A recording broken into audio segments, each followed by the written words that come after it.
Welcome to SandCity Sports. I am your host, the Cape Cod Kid, artist formerly known as Andre King, and we're back again to bring you all the sports and current events news stories that you need to know. Let's get it started.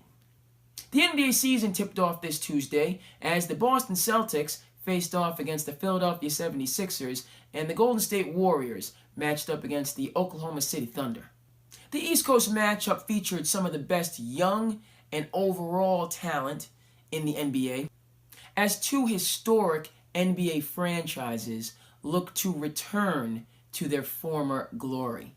The game also featured a comeback story 1 year in the making, as Gordon Hayward played his first game at Boston Garden after missing the entire 2018 season because of an injury on opening night.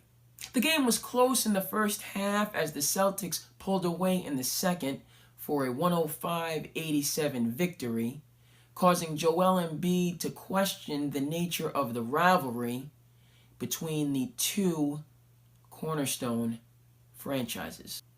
Out west, the Golden State Warriors defeated the Oklahoma City Thunder 108-100 in a game that was closer than many people expected, with the Thunder playing without their best player in Russell Westbrook.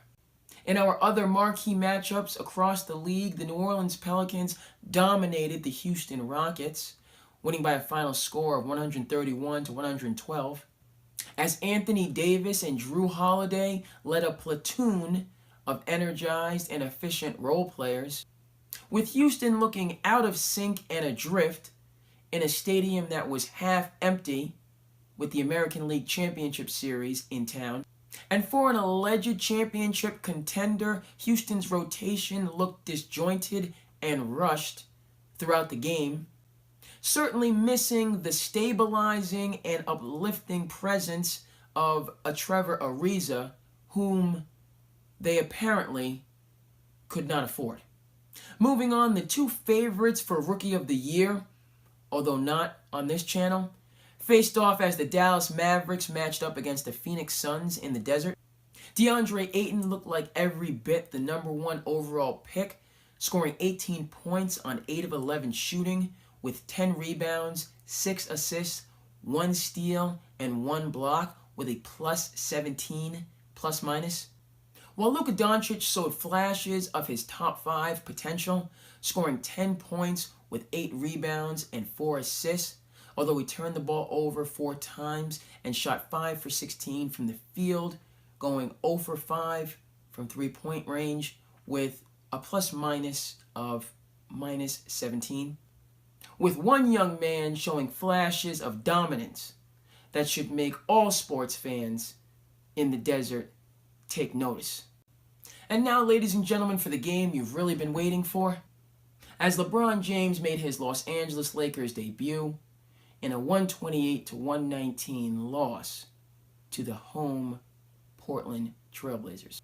LeBron scored 26 points on 9 of 16 shooting with 12 rebounds, 6 assists, 1 steal, and an uncharacteristic 6 turnovers. While Damian Lillard scored 28 points, CJ McCollum scored 21 points, and Nick Stauskas scored 24 points on 7 for 11 shooting, 5 for 8 from the three-point line, and a plus minus of plus 18. The Lakers were down 2 points going into the fourth quarter, but a 3-point barrage by Portland and an uncertain rotation by the Lakers gave the Trailblazers a comfortable lead for a majority of the final period. Which brings us to the nitty-gritty, folks. Yes, the Cape Cod Kid is going to tell you how he really feels about what's going on in the association. It's only one game, but the Los Angeles Lakers have had all summer to get their rotation in order, and on opening night, all we found out was that they're still experimenting. LeBron James, 0 for 4. Brandon Ingram, 0 for 4. Rajon Rondo, 1 for 2. Kyle Kuzma, 1 for 7. Lonzo Ball, 1 for 4. Lance Stevenson, 0 for 3. From the three-point line. And the reason being because Luke Walton is subbing at the NBA level as if he is a YMCA coach for a third grade team. Equal minutes for everybody, and everyone gets a trophy.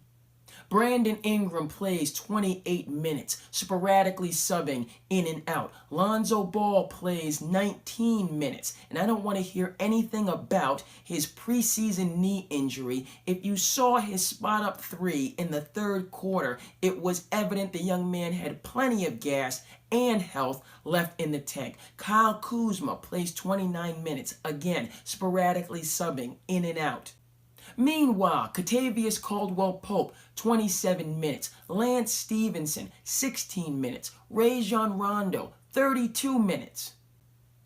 What is the ever-living point of drafting Brandon Ingram, 2nd overall, Lonzo Ball, 2nd overall, Kyle Kuzma, 27th overall, and a steal at that, and developing them for up to 3 years if you're not going to play them? And in case any of you non-hoopers were wondering, 28 minutes in an NBA game for a number 2 overall pick is not a lot of minutes. 40 is. So this false narrative that is surrounding the Lakers and circling the NBA about needing more shooting is absolutely preposterous. It's obvious that Luke Walton has never seen the movie or read the book Friday Night Lights like Brett Brown and learn from its wisdom. If you want to win, let booby spin. If you want to have success at the NBA level, or any level for that fact, put your franchise players on the court. This is a lesson Steve Kerr had to learn the hard way in 2016. Shout out to your boy, Festus Ezeli. Ingram, Ball, and Kuzma are ready. They all need to be playing 35 plus minutes a game. Rondo, Stevenson, and Caldwell-Pope are ready for practice and mentorship, hence the 1-year deals. Point of fact, the Lakers can run with any team in the West, including their neighbors to the north, with those young lions roaming free, surrounded by the undisputed king of the jungle. A couple quick shout-outs before we switch it over. Kemba Walker gave the Milwaukee Bucks 41 points. First game of the season, has to be noted. Your boy Boban Marjanovic threw it down with authority while not bothering to leave the floor. And Devin Booker returned early from injury to score 35 points on 12 for 19 shooting, 6 for 10 from the three-point line, 4 rebounds, 7 assists, and a plus-minus of plus 22. We're moving into late October, folks, and it's only fitting that we now have one team lined up for the World Series. As the Boston Red Sox captured their first American League pennant since 2013, defeating the defending World Series champion Houston Astros 4-1. This series was filled with breakout performances, controversial calls, and flat-out redemption stories. As the foremost sports city in these United States now awaits the return of the World Series to Fenway Park.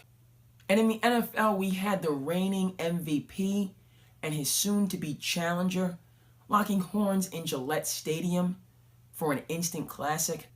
A team that is the 8th most profitable sports franchise in the world, with the most dynamic player in the league, that refuses to part ways with its leader of the past, and finds itself on the fast track to a lottery that has not captured our nation's attention.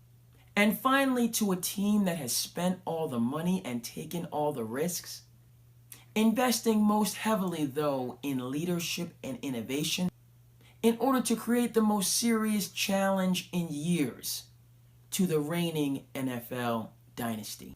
Folks, that's going to do it. Go ahead and comment, like, and subscribe as you feel the need. I am your host, the Cape Cod Kid, artist formerly known as Andre King. Thank you so much for tuning in, and we will see you back here at SandCity Sports the next time.